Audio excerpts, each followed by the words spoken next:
The topic is the Metropolitan Action Commission and the Head Start program. And we're talking to Ms. Croom and Mr. Matthews. And of course, ladies, let us give you an opportunity over the last few minutes that we have during this final segment to talk about some of the things that you'd like our audience to know that we've not perhaps covered. Let's start with you, Ms. Croom, by talking about the Metropolitan Action Commission itself and some other aspects of it. Well, thank you again.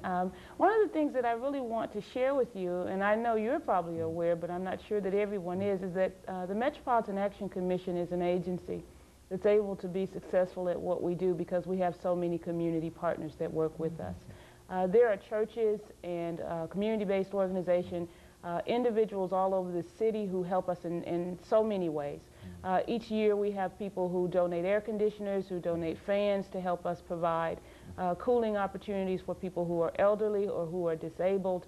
We have people who volunteer to provide toys for children over the Christmas holiday, and I don't want to sit here and talk about our organization without recognizing just the tons of people all over the city who work with us.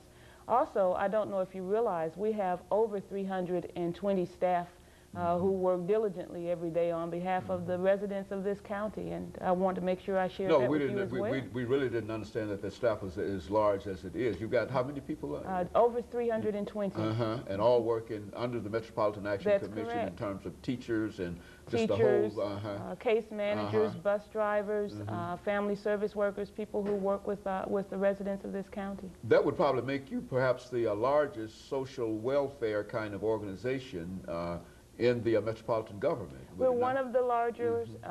The Metro Social Services, of course, who does great work, is also has a large number of employees. I think just over 250 or so staff people. But we have a lot of great, dedicated people who work for us in the city. And of course, Ms. Matthews, you're so familiar with the Head Start program, having sent a child through there, and now the interim director of that program.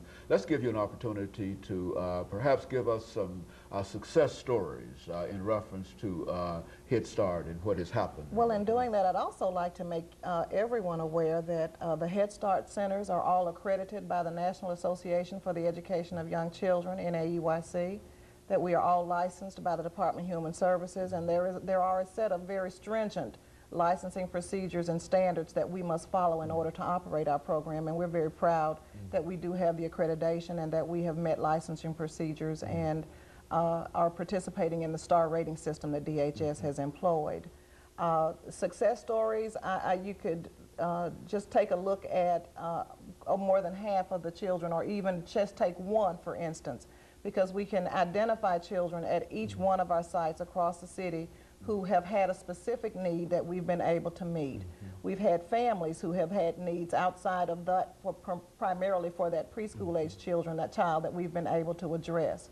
We have identified a child who has been non-hearing in one of his ears for most of his life, and as a result of our screenings, the child was identified, was fitted with hearing aids, and is now on the road to being 100% in the all rehabilitation area.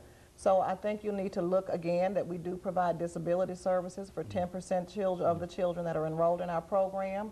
We screen for speech, language, and hearing, vision, and dental services for children as well. So along the lines of medical services, we also try to make sure that we are able to help parents navigate and steer through the system. TennCare is a great provider of medical services for our children, and we do support that program, but sometimes the lanes get a little crowded for parents, and our social service staff are equipped with the necessary information and tools in order to help them navigate the system and to get the most utility from it.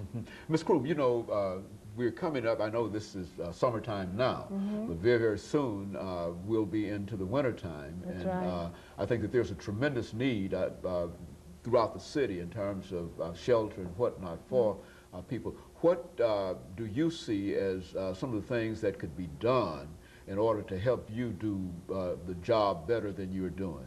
Okay. Well, you mentioned the winter time, but I think it's important to share with you that as recently as this morning, when we left our facility, there are lines there today. So the summer heat also has a great impact on the residents of this county, and so we're serving them as well. But one of the things that's helpful is always to call and check with us to make sure that we have an adequate supply of air conditioners and fans for our elderly people in terms of the summer.